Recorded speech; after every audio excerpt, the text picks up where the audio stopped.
15 जून को चक्रवात बिपरजॉय गुजरात के तटीय इलाकों से टकराने वाला है, लेकिन बिपरजॉय के समंदर के किनारों पर दस्तक देने को लेकर हर सावधानी बरती जा रही है।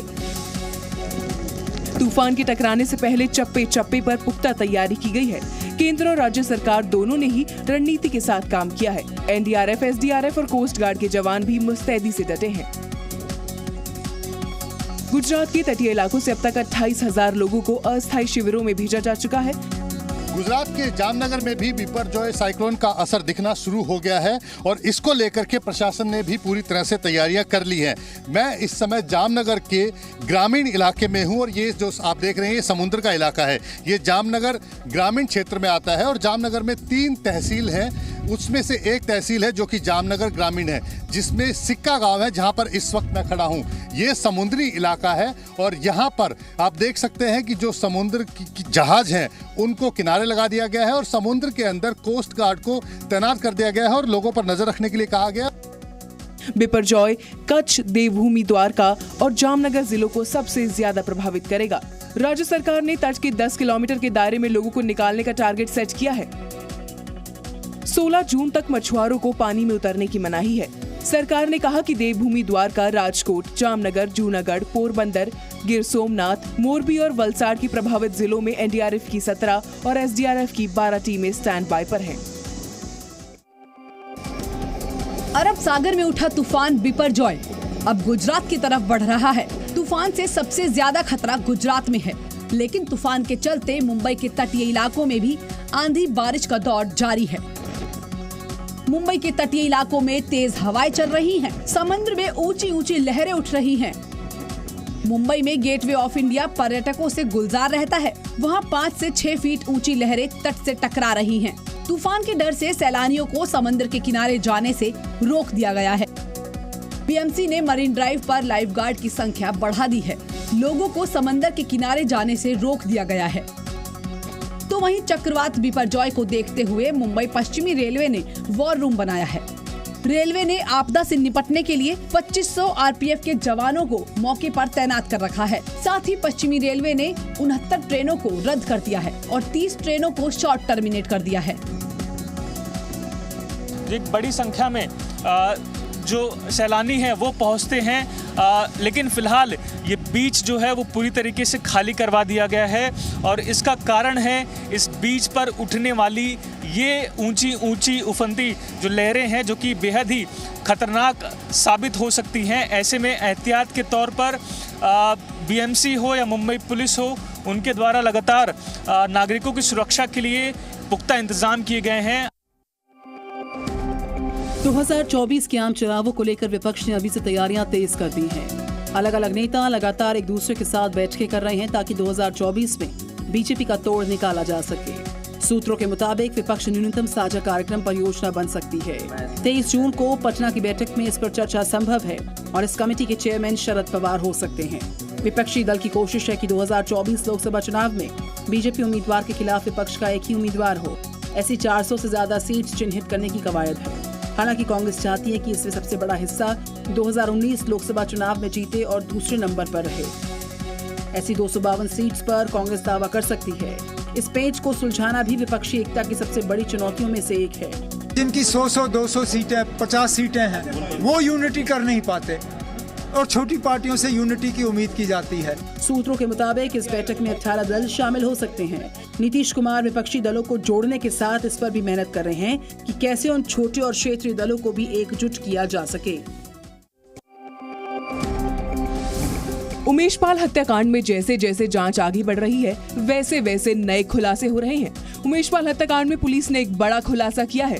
पुलिस के मुताबिक उमेश पाल हत्याकांड की साजिश में 2 प्रॉपर्टी डीलर और एक रेस्टोरेंट संचालक भी शामिल था। ये दोनों प्रॉपर्टी डीलर और रेस्टोरेंट संचालक माफियाती के बेहद करीबी थे।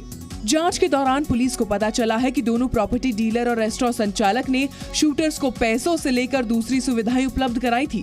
प्रॉपर्टी डीलर और रेस्टोरेंट संचालक का नाम सामने आने के बाद पुलिस अब इन सबको भी आरोपी बनाएगी। इससे पहले भी जांच में अहम जानकारी सामने आई है। जांच के दौरान ये पता चला है कि उमेश पाल हत्याकांड में अतीक के बेटे उमर और अली शामिल थे, जिसके बाद पुलिस ने अतीक के दोनों बेटे उमर और अली का नाम केस डायरी में शामिल कर लिया है। उमेश पाल हत्याकांड की साजिशकर्ता में साबिर, गुड्डू, मुस्लिम, अरमान पर 5 लाख का इनाम घोषित है। तो वहीं अतीक की पत्नी शाइस्ता पर 50,000 का इनाम घोषित है और ये सभी हत्याकांड के बाद से ही फरार हैं। इनके साथ साथ अशरफ की पत्नी जैनब और अतीक की बहन आयशा नूरी भी फरार है, जिनकी तलाश के लिए पुलिस लगातार छापेमारी कर रही है। गैंगस्टर संजीव माहेश्वरी और जीवा हत्याकांड में बड़ा खुलासा हुआ है। शूटर विजय यादव ने जिस रिवॉल्वर से जीवा पर गोलियां बरसाई थी वो बिहार के मुंगेर से ली गई थी। सूत्रों के मुताबिक संजीव जीवा की हत्या करने वाला विजय यादव हथियारों का भी काम करता था।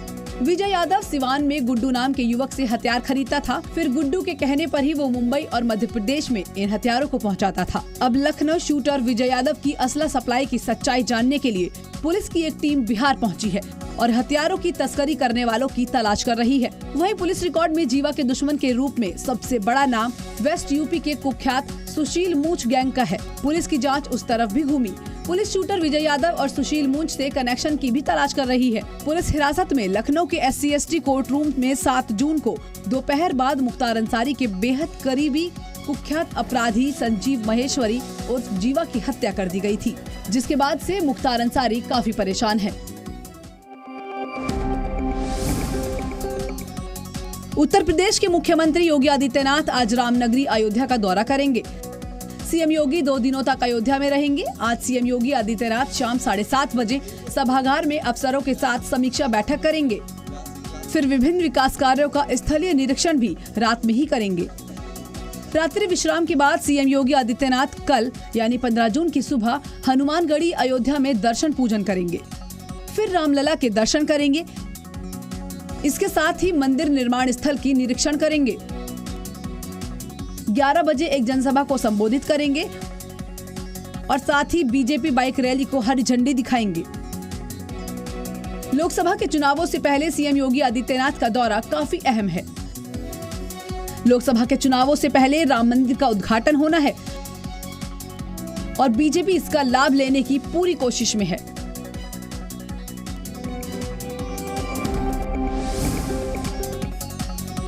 उत्तर प्रदेश सरकार ने नेपाल से सटे जिलों के मदरसों की जांच शुरू कर दी है। सरकार ने अल्पसंख्यक कल्याण विभाग के शीर्ष अधिकारियों को इसमें लगाया है। अधिकारी गैर मान्यता प्राप्त मदरसों की स्थिति और खासकर उनके आय के स्रोतों का पता लगाएंगे।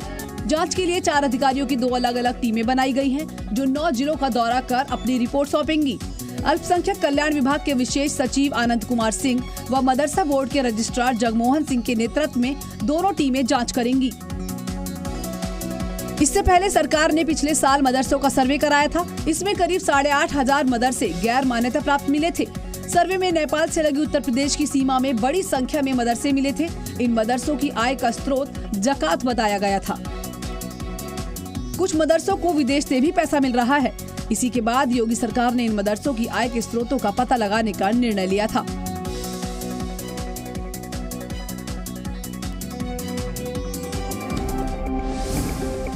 लव जिहाद की घटनाओं के खिलाफ हिंदू संगठनों ने 15 जून को देहरादून में महापंचायत बुलवाई है, जिसके जवाब में अब मुस्लिम समाज ने भी 18 जुलाई को महापंचायत का ऐलान कर दिया। मुस्लिमों की महापंचायत के ऐलान से भड़की बीजेपी ने राज्य का माहौल खराब करने की कोशिश का आरोप लगाया है। जो धर्म विशेष के लोग पंचायत कर रहे हैं और यहाँ की संस्कृति को चोट पहुँचाना चाहते हैं, उनको तुरंत तत्काल रोकना चाहिए। और तमाम लोगों से मैं अपील करता हूँ कि अपने अपने जितने भी अपने भवन हैं, मकान हैं, उन सबको जो है किसी बाहर के व्यक्ति को किराए पर न दें। हिंदू और मुस्लिम संगठनों की महापंचायत के ऐलान के बाद राज्य में सुरक्षा की पुख्ता व्यवस्था की गई है। वहीं मुस्लिम दुकानदारों के पलायन और कल होने जा रही महापंचायत को लेकर जमीयत उलेमाए हिंद के अध्यक्ष मौलाना अरशद मदनी ने गृह मंत्री अमित शाह और सीएम पुष्कर सिंह धामी को खत लिखा है, जिसमें कि समाज में विभाजन फैलाने वाली ताकतों के खिलाफ कड़ी कार्रवाई करने और भारत के नागरिकों के जान माल की रक्षा करने की अपील की गई है। पुरोला में महापंचायत को देखते हुए प्रशासन ने आज से 15 जून तक धारा 144 लागू की है। साथ ही भारी संख्या में पुलिस बल और पीएसी की तैनाती कर दी गई है। माहौल खराब करने वालों के खिलाफ सख्त कार्रवाई की जाएगी कहा जा रहा है। ब्रजभूषण शरण सिंह और पहलवानों के बीच जारी उठापटक के बीच भारतीय कुश्ती महासंघ के चुनाव का ऐलान हो गया है। 6 जुलाई को कुश्ती संघ का चुनाव होगा। उस दिन नतीजे भी जारी हो जाएंगे। चुनाव की प्रक्रिया के तहत निर्वाचक मंडल के नामांकन प्राप्त करने की अंतिम तिथि 19 जून है। वहीं 22 जून को सूची तैयार कर प्रदर्शित की जाएगी। नामांकन दाखिल करने की तिथि 23 जून है। नामांकन प्रदर्शन 27 जून को किए जाएंगे। नामांकन पत्रों की जाँच 28 जून को होगी। जबकि अंतिम सूची 2 जुलाई को प्रदर्शित की जाएगी। मतदान, मतगणना और परिणाम 6 जुलाई को घोषित होंगे। हर राज्य से 2 प्रतिनिधि चुनाव में हिस्सा लेंगे। इसके लिए प्रदेश से अध्यक्ष और सचिव या उनके प्रतिनिधि चुनाव में मतदान कर सकते हैं। भारतीय कुश्ती संघ के अध्यक्ष के चुनाव के अलावा कुश्ती संघ के वरिष्ठ उपाध्यक्ष, महासचिव, कोषाध्यक्ष भी चुने जाएंगे। कुश्ती संघ में 2 संयुक्त सचिव और 5 कार्यकारी सदस्यों का भी चुनाव होगा। चुनाव में सबकी निगाहें ब्रजभूषण शरण सिंह के करीबियों पर रहेंगी। खुद ब्रजभूषण शरण सिंह चुनाव नहीं लड़ेंगे। मध्य प्रदेश के दमोह में जहां गंगा जमुना स्कूल पर कार्रवाई को लेकर स्कूल के बच्चों और अभिभावकों ने देर रात जमकर हंगामा किया। नगर पालिका की कार्रवाई के विरोध में स्कूल में पढ़ने वाले बच्चे और महिलाओं के साथ कुछ लोग स्कूल के बाहर जमा हो गए और जमकर हंगामा किया। बच्चे सड़क पर बैठ गए। उन्होंने गंगा जमुना स्कूल को फिर से चालू करने की मांग उठाई है। बड़ी संख्या में मौजूद पुलिस बल ने हालात संभालने की कोशिश की और इस दौरान पुलिस और महिलाओं के बीच में कहासुनी भी हुई है। गंगा जमुना स्कूल पर धर्मांतरण के आरोप थे और कल ही स्कूल पर अतिक्रमण विरोधी कार्रवाई भी शुरू हुई थी। प्रशासन ने गंगा जमुना स्कूल को नोटिस भेजकर अवैध निर्माण पर जवाब मांगा था और अपने जवाब में स्कूल प्रशासन ने निर्माण की इजाजत नहीं लेने की बात मानी है, जिसके बाद यहां हो रहे अवैध निर्माण को तोड़ा गया। स्कूल में ऊपर का फ्लोर जो है अवैध बनाया गया था, निर्माणाधीन है, जिसकी अनुमति नहीं ली गई है। उसको जो है उनको नोटिस दिया गया था। उनका जवाब आया है, उन्होंने कबूल किया है कि हमने एनओसी प्राप्त नहीं किया है स्वीकृति, इसलिए बोला जा रहा है। मणिपुर में शांति बहाली की कोशिश के तहत सेना का सर्च ऑपरेशन जारी है। मणिपुर में पिछले 24 घंटे के दौरान टेक्नोपाल और इम्फॉल पूर्वी जिलों में 15 हथियार और 63 गोला बारूद बरामद हुए। 3 मई को जाती हिंसा भड़कने के बाद अब तक कुल 1040 हथियार, 13,600 गोला बारूद और 230 बम बरामद किए गए हैं। जहां एक तरफ उग्रवादियों के खिलाफ एक्शन जारी है, तो वहीं प्रदेश में केंद्र और राज्य सरकार की शांति बहाली की कोशिश रंग ला रही है। राज्यपाल ने चूड़ाचांदपुर और बिष्णुपुर जिलों में राहत शिविरों का दौरा किया। वहीं सीएम एन बीरेंद्र सिंह ने भी सभी जिलों के एसएसपी और ओएससी के साथ वीडियो कॉन्फ्रेंसिंग के जरिए बैठकें की। इसके अलावा इम्फॉल पश्चिम, इम्फॉल पूर्व, थौबल और बिष्णुपुर जिले में कर्फ्यू में 15 घंटे की छूट दे दी गई है। काकचिंग और फैजावल जिलों में 12 घंटे की ढील दी गई है। सभी संवेदनशील इलाकों में सुरक्षा की पुख्ता व्यवस्था है।